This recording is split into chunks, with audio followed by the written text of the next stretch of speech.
ರಕ್ತ ವಿಕಾರಗಳನ್ನು ಸರಿಪಡಿಸಲು ನಾವು ಏನೇನ್ ಮಾಡಬಹುದು? ನಮ್ಮ ರಕ್ತ ಟಾಕ್ಸಿಕ್ ಆಗೋದು ಯಾವಾಗ?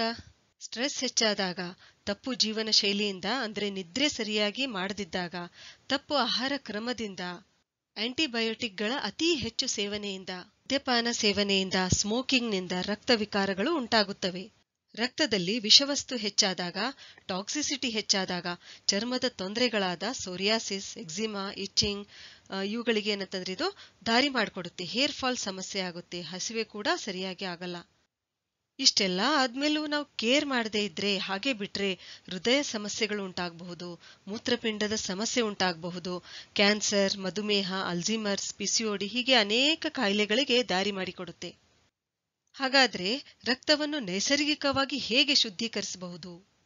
ಮೊದಲನೇದಾಗಿ ವರುಣ ಮುದ್ರೆ ಪ್ರಾಕ್ಟೀಸ್ ಮಾಡೋದ್ರಿಂದ ಸೋರಿಯಾಸಿಸ್, ಎಕ್ಸಿಮಾ, ತುರಿಕೆ ಈ ಎಲ್ಲಾ ಸ್ಕಿನ್ ಡಿಸೀಸ್ಗಳಿಗೆ ವರುಣ ಮುದ್ರೆ ಏನಿದೆ ಅಲ್ಲ, ಇದು ತುಂಬಾನೇ ಲಾಭಕಾರಿಯಾಗಿದೆ. ಅಗ್ನಿ ತತ್ವದ ಹೆಬ್ಬೆರಳಿನ ತುದಿಗೆ ಜಲತತ್ವದ ಕಿರುಬೆರಳಿನ ತುದಿ ಜೋಡಿಸಬೇಕು. ಇದು ವರುಣ ಮುದ್ರೆಯಾಗುತ್ತದೆ. ಸೋರಿಯಾಸಿಸ್ ಸಮಸ್ಯೆ ಇದ್ದಾಗ ವರುಣ ಮುದ್ರೆ 50 ನಿಮಿಷ ಮಾಡಿ ತಕ್ಷಣ ಬೆನ್ನಿಗೆನೆ 10 ರಿಂದ 15 ನಿಮಿಷ ಪ್ರಾಣ ಮುದ್ರೆ ಮಾಡಬೇಕು. ಗುಣವಾಗುವವರೆಗೂ ಈ ಮುದ್ರೆಯನ್ನು ನಾವು ಮಾಡಲೇಬೇಕು. ಇನ್ನು ಎರಡನೇದಾಗಿ ವಾರಕ್ಕೆ 1 ದಿನ ಉಪವಾಸ ಮಾಡೋದ್ರಿಂದ ನಮ್ಮ ದೇಹದಲ್ಲಿ ರಕ್ತ ಶುದ್ಧೀಕರಿಸುವ 3 ಅಂಗಗಳು ಲಿವರ್, ಕಿಡ್ನಿ ಮತ್ತು ಸ್ಪ್ಲೀನ್, ನಾವು ತಪ್ಪು ಆಹಾರ ಕ್ರಮದಿಂದ ಈ ಅಂಗಗಳ ಮೇಲೆ ಒತ್ತಡ ಹಾಕುತ್ತೇವೆ, ಲೋಡ್ ಹಾಕುತ್ತೇವೆ. ಈ ಅಂಗಗಳು ಸರಿಯಾಗಿ ಕೆಲಸ ಮಾಡಲು ಆಗೋದಿಲ್ಲ. ಆದ್ರಿಂದ ವಾರಕ್ಕೆ 1 ದಿನ ಉಪವಾಸ ಮಾಡಿದಾಗ ಈ ಅಂಗಗಳಿಗೆ ರೆಸ್ಟ್ ಸಿಗುತ್ತೆ. ಇವೇನ್ ಮಾಡುತ್ತೆ ಅಂತಂದ್ರೆ ಮತ್ತೆ ರಿಜಿನ್ಯುವೇಟ್ ಆಗಿ ಸರಿಯಾಗಿ ರಕ್ತವನ್ನು ಶುದ್ಧೀಕರಿಸುವ ಕೆಲಸ ಮಾಡುತ್ತವೆ.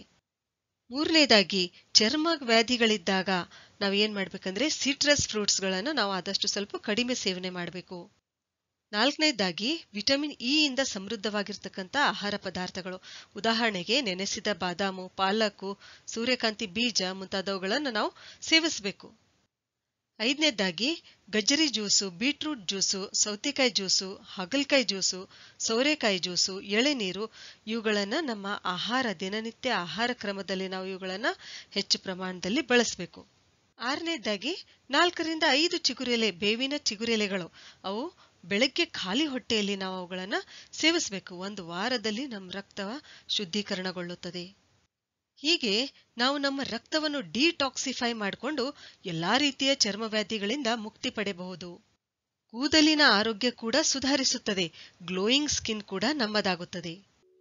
ನಮ್ಮ ದೇಹದಿಂದ ಎಲ್ಲಾ ವಿಷವಸ್ತುಗಳನ್ನು ಹೊರಹಾಕುವ ಯೋಗ ಮುದ್ರೆ ಯಾವ್ದು ಗೊತ್ತಾ? ನಿರ್ಮಲ ಮುದ್ರೆ, ಡಿಟಾಕ್ಸ್ ಮುದ್ರೆ ಅಂತ ಕೂಡ ಹೇಳ್ತೀವಿ.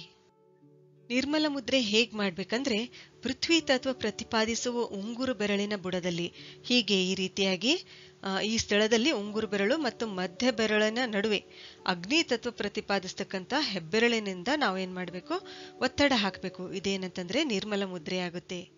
ಇದು ಎಷ್ಟೊಂದು ಅದ್ಭುತ ಮುದ್ರೆ ಅಂದ್ರೆ, ನಾವು ಉಪವಾಸ ಇದ್ದಾಗ ದಿನದಲ್ಲಿ 10 ನಿಮಿಷ 3 ರಿಂದ 4 ಸಲ ಈ ಮುದ್ರೆ ಮಾಡಿದ್ರೆ ನಮ್ಮ ದೇಹ ಕಂಪ್ಲೀಟ್ ಡಿಟಾಕ್ಸಿಫೈ ಆಗುತ್ತೆ.